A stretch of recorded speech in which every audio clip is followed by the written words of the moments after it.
Hello, dear listeners. It's me again, Alexian, your storyteller, wizard, and loyal friend. Welcome to my Library of Wonders, a place where the most amazing stories come to life. Not long ago, we traveled together to the Enchanted Zoo. I hope that journey left you with the warmest memories. Feel free to share your impressions with me. And remember, you can always return to the Enchanted Zoo whenever you wish. But today, I invite you to embark on a new extraordinary adventure. We will visit the Museum of Magic, a place where incredible artifacts, spells and secrets from various fairy tales, magical lands and fantastical dimensions are kept. Let's take my magical compass, which will open a portal to this amazing museum. Are you ready? Then let's go. When the compass needle stopped, a huge, sparkling portal opened before us. We stepped inside, and there we stood in front of enormous crystal doors adorned with patterns, glowing with a soft, magical light. On the doors, an inscription read, "Welcome to the Museum of Magic, the repository of wonders and secrets." The doors opened on their own, and we were greeted by a creature resembling a mix of a dragon and an owl. Its feathers shimmered with gold, and its bright blue eyes radiated kindness. "Welcome, guests," the creature said. "I am the archivist, the chief curator of the museum. I will guide you through our halls and show you the most amazing exhibits." We followed the archivist down the corridor. The walls of the corridor were covered with living paintings depicting scenes from fairy tales, dragons, dancing fairies, and heroes battling dark forces. Each painting seemed to invite us into its world, but the archivist led us further to the first exhibit. We entered a hall that resembled a dense forest. Tall trees with silvery leaves stretched up to the ceiling, and the air was filled with the scent of pine and flowers. Here, artifacts related to the magic of nature were gathered. "Nature magic," began the archivist, "is the oldest of all magics. It was studied by druids, forest spirits, and elves. They drew power from trees, rivers, and winds. This magic was used to protect forests, heal, and create harmony between people and nature. Around us were astonishing artifacts, as if the trees and plants themselves had decided to share their secrets. We saw ancient amulets made of branches that strengthened the connection with nature, crystals filled with the energy of the earth, and vessels with water from magical springs that could heal any wound. On one of the pedestals lay a giant leaf, which, according to legend, could transform into a shield that protected against any evil. The archivist led us to a glass dome, inside which lay the flute of the forest spirit. "This flute," he explained, "belonged to an ancient forest spirit who could control trees and plants. When he played it, the forest came alive. Trees moved, flowers bloomed, and animals gathered around to listen to the music. Legend has it that the flute once saved an entire forest from a fire caused by an evil wizard." We heard a soft melody, as if the flute itself was recalling its story. We continued down the corridor, which now resembled an underwater tunnel. The walls shimmered like seawater, and glowing fish and jellyfish swam around us. The archivist said, "The next hall is dedicated to the magic of water. Prepare to see something amazing." We found ourselves in a hall that looked like the ocean floor. Around us were corals, pearls, and glowing seaweed.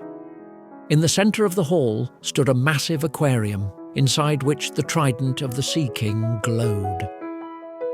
Water magic, the archivist continued, was studied by sea mages, sirens, and even some people who lived along the coasts.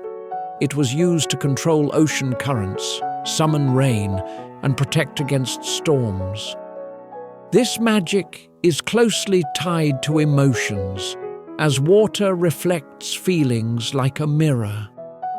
Around us, the underwater world seemed to come alive, filled with magical items.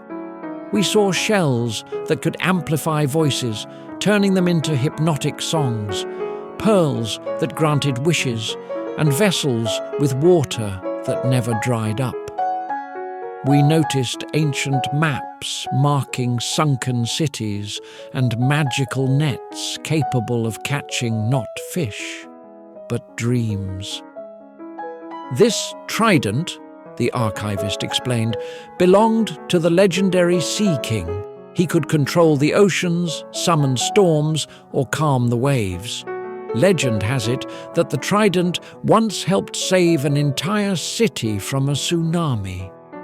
We saw the trident sparkle with a blue light, as if the power of the ocean still resided within it.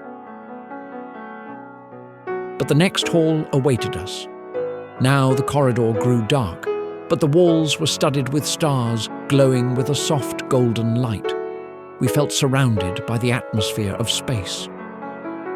The next hall is dedicated to the magic of stars and the heavens, said the archivist. We entered a hall where the ceiling resembled a starry night sky. The floor beneath our feet seemed transparent, and we could see planets and comets slowly rotating below us. A soft chime filled the air, as if the stars were singing their song. Star magic, said the archivist, was studied by star mages and astrologers. It was used to predict the future, find paths, and even create magical artifacts. This magic is connected to eternity and the mysteries of the universe. Around us stretched a cosmos of magical objects. We saw star maps that glowed in the dark, crystals capturing falling stars, and magical telescopes that allowed one to see not only distant planets, but also the future. We noticed ancient amulets protecting travelers and hourglasses filled with sparkling stardust instead of sand. In the center of the hall floated the astrolabe of destiny, surrounded by a soft glow. Its surface was covered with intricate patterns that constantly changed, as if alive. This astrolabe, the archivist explained, could predict the future. It was created by star mages to help heroes find their path. Legend has it that it once guided a lost king back home, where he saved his kingdom. The archivist demonstrated how the astrolabe worked. He touched its surface, and a holographic image of the starry sky appeared before us, moving to form new constellations that intertwined into a path. Each constellation told its own story, and we felt that the astrolabe held an infinite number of secrets. But the archivist led us further. Now the corridor resembled a castle hall with high vaulted ceilings and burning torches. We could smell the scent of ancient books and magic. Next, we will visit the Hall of Magical Grimoires, said the archivist, and it is dedicated to the magic of knowledge and spells. We entered a hall where shelves were lined with ancient books. Each book glowed with its own color, and some even whispered, as if they wanted to share their secrets. The air was filled with the aroma of old paper and ink. The magic of knowledge, said the archivist, was studied by mages, alchemists, and sages. It was used to create spells, study the world, and even alter reality. This magic requires immense concentration and wisdom. On the shelves and pedestals before us lay an entire library of magical secrets. We saw quills that wrote on their own, inkwells that never ran dry, and scrolls that only opened for the worthy. We noticed magical lenses that allowed one to read invisible texts, and keys that opened doors to other dimensions. In the center of the hall, on a pedestal, lay the Book of Time Spells. Its cover was adorned with a clock, the hands of which moved backward. "This book," said the archivist, "contains spells that can slow down, speed up, or even stop time. It was created by a great mage to save the world from a catastrophe caused by a rupture in time." The archivist opened the book, and its pages began to turn on their own. On one of the pages, we saw a spell written in glowing golden letters. Suddenly, time around us slowed down. We could see dust in the air moving slowly, and sounds became deep and drawn out.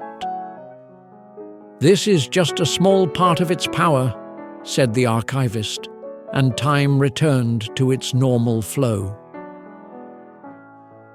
And so we moved on. The corridor became bright and sparkling, as if we were walking along a rainbow. The archivist smiled. "The final hall is dedicated to the magic of light and hope." We entered a hall that shone with an enchanting golden light. "The magic of light," said the archivist, "was studied by angels, fairies, and light mages. It was used to banish darkness, heal, and inspire. This magic is connected to the purity of the heart and faith in goodness." Around us, artifacts filled with light and warmth sparkled. We saw mirrors that reflected only kindness, crystals that radiated warmth, and amulets that protected against darkness. We noticed glowing feathers that brought good luck, and bowls filled with water that healed the soul. In the center of the hall stood the lantern of eternal hope. "This lantern," continued the archivist, "never goes out. It lights up whenever someone in the world loses hope, and its light helps find the way even in the deepest darkness. Legend has it that the lantern once saved an entire village that was shrouded in eternal night." We saw the lantern's light grow warmer, as if it could feel our presence. Well, dear friends, our journey has come to an end. We returned to the entrance of the museum.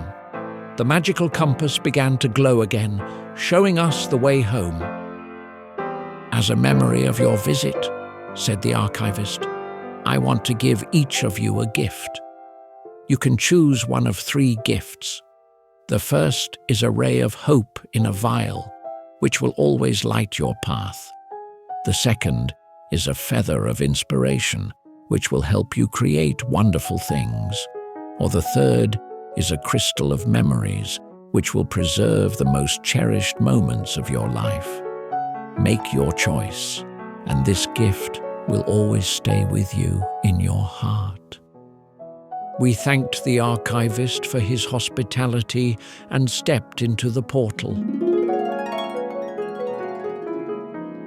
And so, we returned to the Library of Wonders, but the memories of the Museum of Magic and the archivist's gifts will stay with us forever. Personally, I chose the feather of inspiration to create even more magical stories and adventures for you. And what gift did you choose and why? Share your choice with me and other listeners.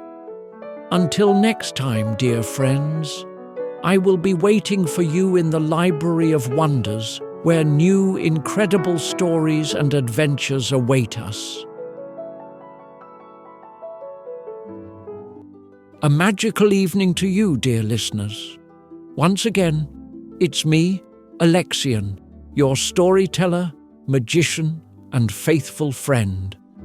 Welcome to my Library of Wonders, a place where the most incredible stories come to life.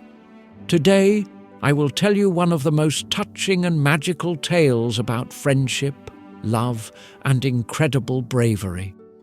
It's the famous story of the Snow Queen.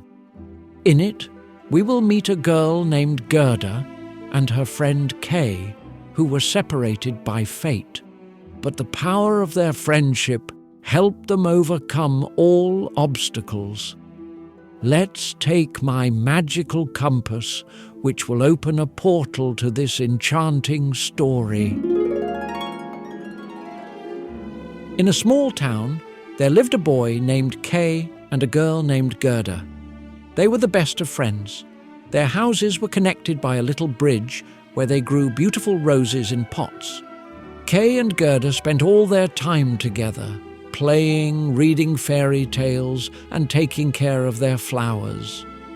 Their friendship was strong and sincere, but one day, far to the north, an evil troll created a magical mirror. This mirror distorted everything good, making it ugly, and made bad things appear even worse. The troll and his apprentices decided to lift the mirror to the heavens to mock the angels. However, the mirror slipped from their hands and shattered into countless pieces. The shards scattered across the world.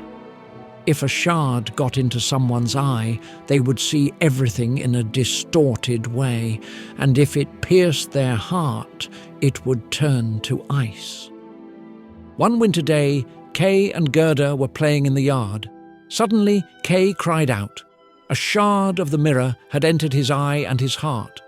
From that moment, he changed. He became cold, cruel, and indifferent.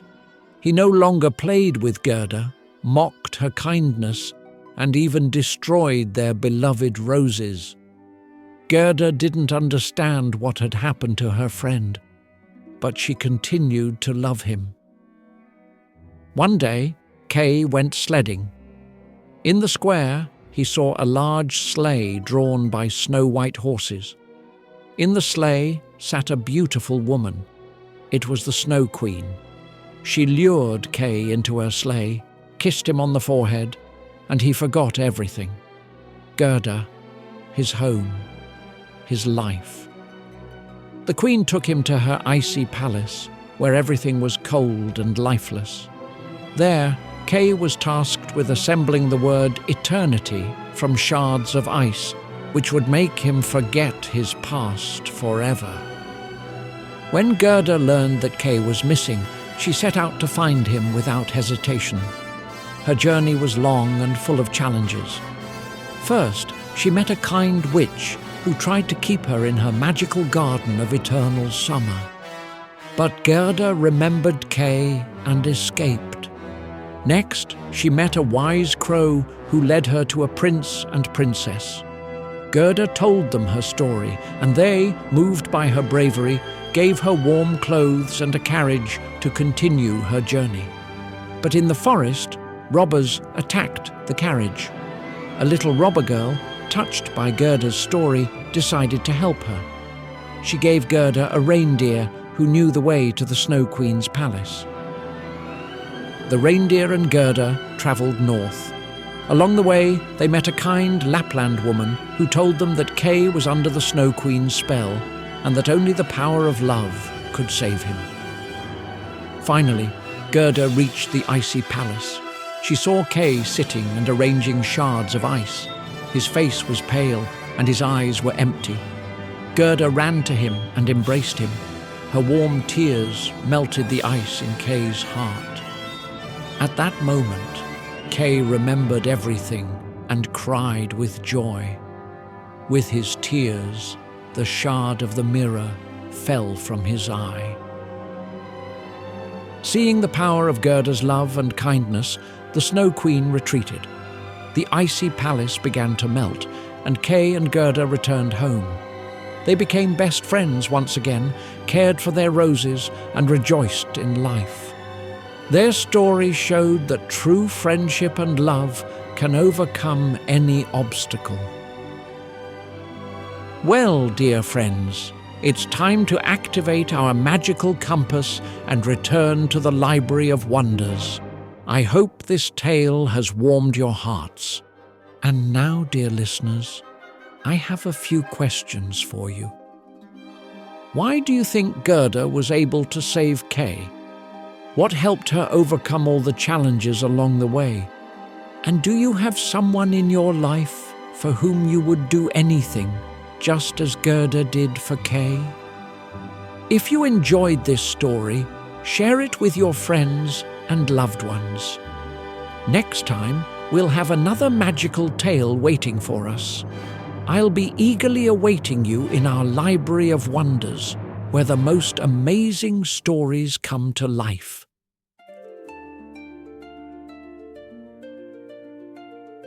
Hello, dear listeners. It's me again, Alexian, your storyteller, wizard, and faithful friend. Welcome to my Library of Wonders, a place where the most amazing stories come to life. Today, I will tell you about a tiny girl who went through many trials to find her happiness. As always, my magical compass will guide us to this tale. Ready? Then let's spin the compass and embark on our journey. Once upon a time, in a small town, there lived a lonely woman. She dreamed of having a child, but the years passed, and her wish never came true. So she sought help from a kind fairy.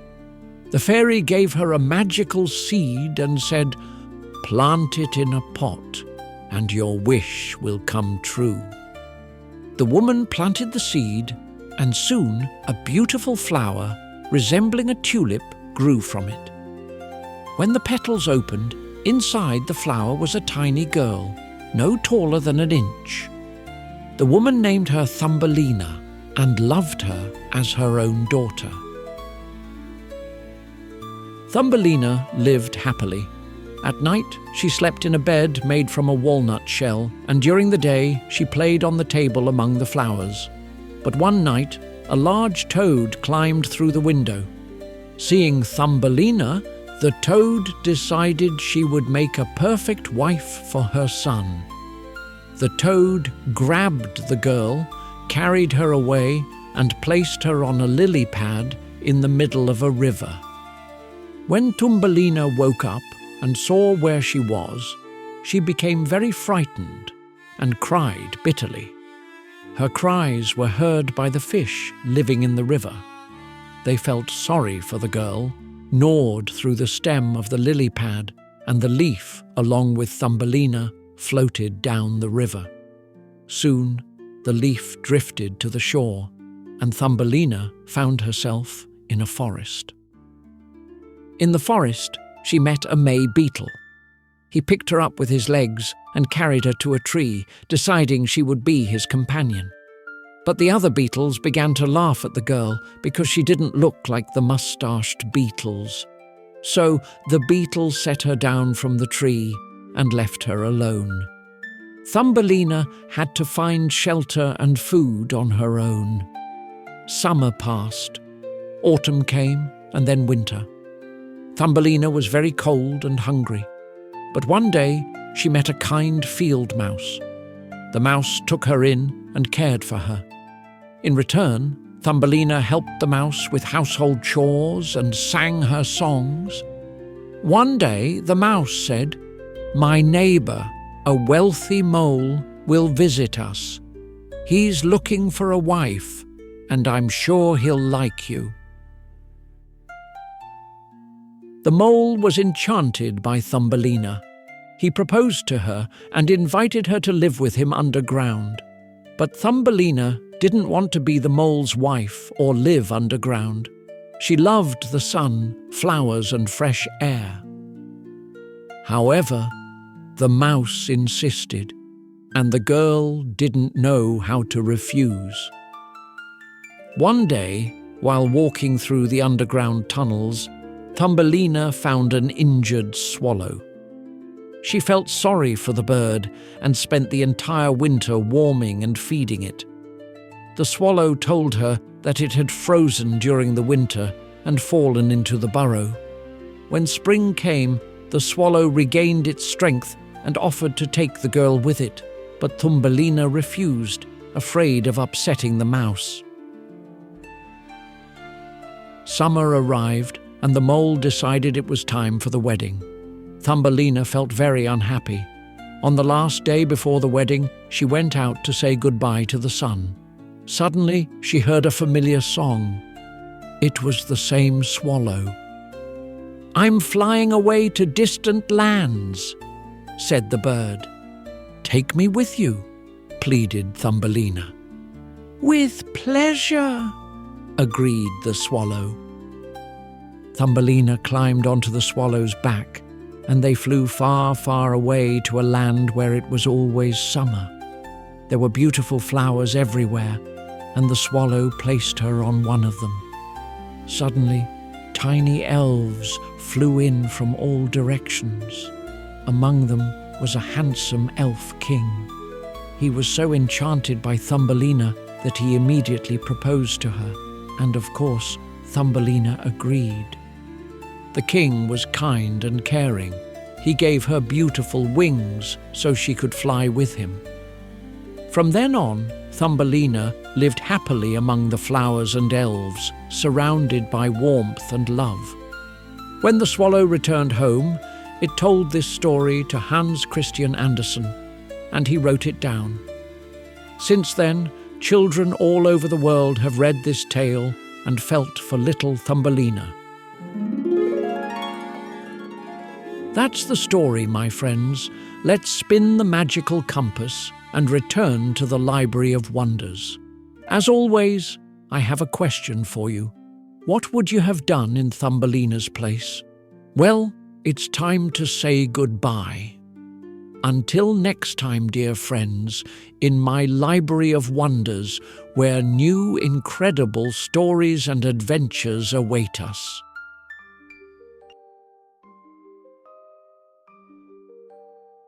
Hello, dear listeners. Once again, it's me, Alexian, your storyteller, wizard, and faithful friend. Welcome to my Library of Wonders, a place where the most amazing stories come to life. Today, I will tell you about an extraordinary adventure that took place in the distant Lake Xochimilco in Mexico. This is the story of a little axolotl who embarked on a dangerous journey to save his family. As always, my magical compass will guide us to this tale. Ready? Then let's step into the portal. Long ago, in the crystal-clear waters of Lake Xochimilco, there lived an axolotl named Axel. He was small, with soft pink skin and fluffy gills that looked like tiny feathers.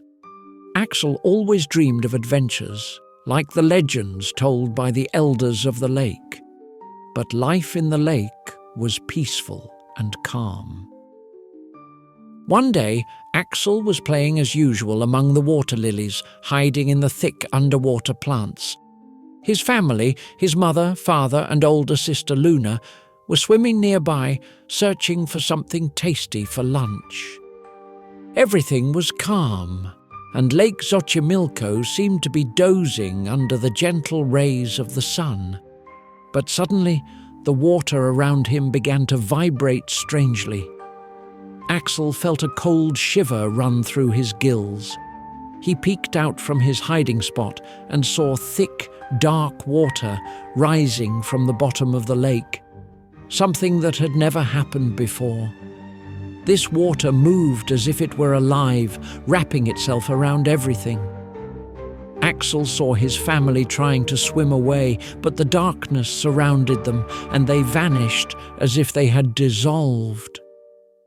The dark water then sank back to the bottom of the lake. Mom! Dad! Luna! Axel cried, but there was no answer. He darted around the lake, searching every crevice, every corner, but there was no trace of his family. In despair, he remembered the words often repeated by the elders. If trouble arises, seek advice from Don Pedro. His wisdom holds the answers to all the lake's mysteries. Axel knew where to find the elder. Don Pedro lived in the deepest part of the Axolotl village, among the ruins of an ancient city. Without wasting any time, Axel swam there. His heart was pounding, and his thoughts were racing, but he knew one thing. If anyone could help him find his family, it was Don Pedro. When Axel reached the ancient ruins, he saw the old catfish gently swaying in the water, as if he were dozing. "Don Pedro!" Axel called out. "Help me! My family has disappeared!" The old catfish opened his wise eyes and looked at Axel carefully. "I felt something dark awaken in the depths of the lake," he said. "It is an ancient magic that has long been asleep. Your family has likely fallen under its power. The only way to save them lies through the hidden underwater cave. But be cautious, young axolotl. This cave tests all who dare to enter, and each is faced with unique trials." Don Pedro decided to guide Axel to the cave. They swam deeper and deeper until the water around them became as dark as night. Suddenly, the entrance to the cave appeared before them, surrounded by glowing underwater plants. "I cannot go any further," said the wise catfish. "Swim into the cave and fear nothing, little Axel, and you will surely find what you seek." When Axel entered the cave, he felt the water around him grow warm and strangely whispering. Voices seemed to call his name. He swam further and soon found himself in the first chamber of the cave. Everything here was covered in sparkling crystals that reflected light, creating the illusion of a starry sky. In the center of the chamber lay a giant crystal, and next to it sat an old turtle. "Who are you?" Axel asked. "I am the Keeper of Light," the turtle replied. "To move forward, you must prove that your heart is pure. Tell me, why are you searching for your family?" "Because I love them and want to protect them," Axel answered honestly. The crystal glowed brighter, and the turtle nodded. "You have passed the test. Go further, but remember, love is your greatest strength." Axel swam further and found himself in the second chamber. Here, everything was covered in underwater plants that moved as if alive. In the center of the chamber stood a giant shell from which a voice echoed. "To move forward, you must prove your courage. Enter the shell if you are not afraid." Axel took a deep breath and swam inside. Suddenly, the shell snapped shut and everything went dark. But instead of fear, Axel remembered the words of the Keeper of Light. Love is his strength. He closed his eyes and imagined his family. Suddenly, the shell opened and the voice said, "You have proven your courage. Go further." Finally, Axel reached the last chamber. Here the water was dark and cold, and in the center of the chamber stood a throne, upon which sat a giant eel with eyes that sparkled like lightning. "Who dares to enter my domain?" the eel thundered. "I am Axel, and I am searching for my family," the axolotl replied bravely. The eel laughed. If you wish to save them, you must give me all your strength." Axel hesitated. He knew that without his strength, he would not be able to make the journey home. But his love for his family was stronger than his fear. "I agree," he said firmly. At that moment, the eel disappeared and the water around him began to glow. Axel's family appeared before him, and his strength remained untouched. "You have passed all the trials, Axel," a voice echoed. "You have proven that love, courage, and selflessness make you a true hero." Axel returned home with his family. He realized that being a hero is not just about being strong. Kindness and the willingness to help others are the true qualities of a hero. And that, dear friends, is the story. Let's activate the magical compass and return to the Library of Wonders. As always, I have a question for you. What did this tale teach you?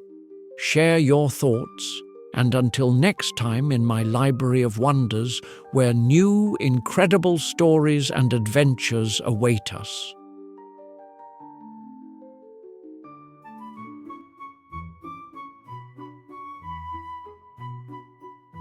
Good evening, dear listeners.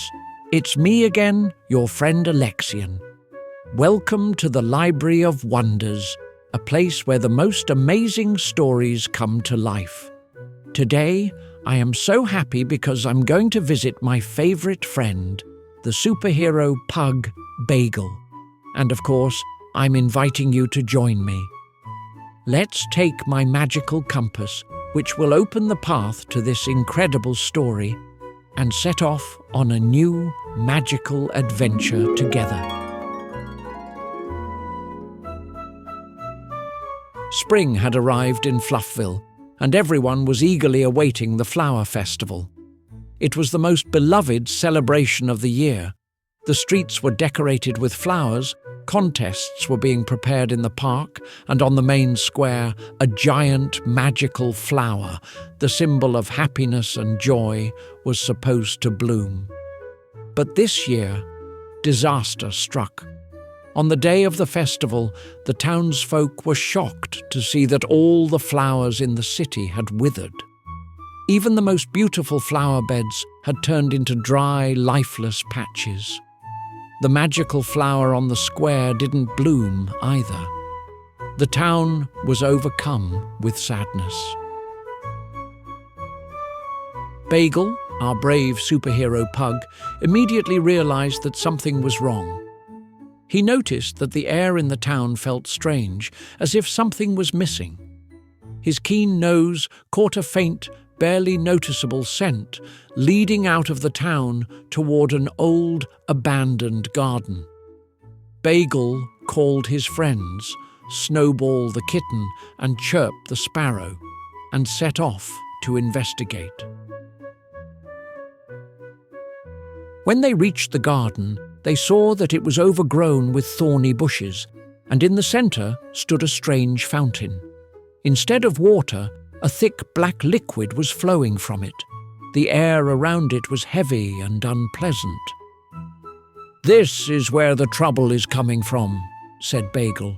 "This black liquid is poisoning the air and killing the flowers, but who could have made such a fountain?" Suddenly, from behind the bushes appeared a villain, an old raven named Corbett.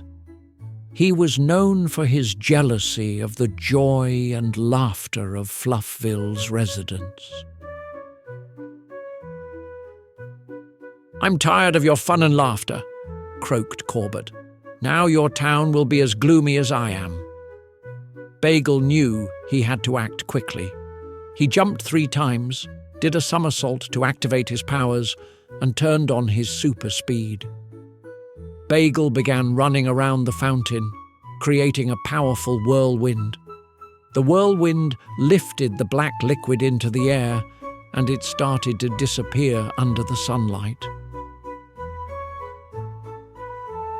But Corbett wasn't ready to give up. He flew into the air and began throwing sharp thorns at Bagel, which he pulled from the bushes. Snowball noticed that the raven had perched on a branch of an old tree to get a better aim.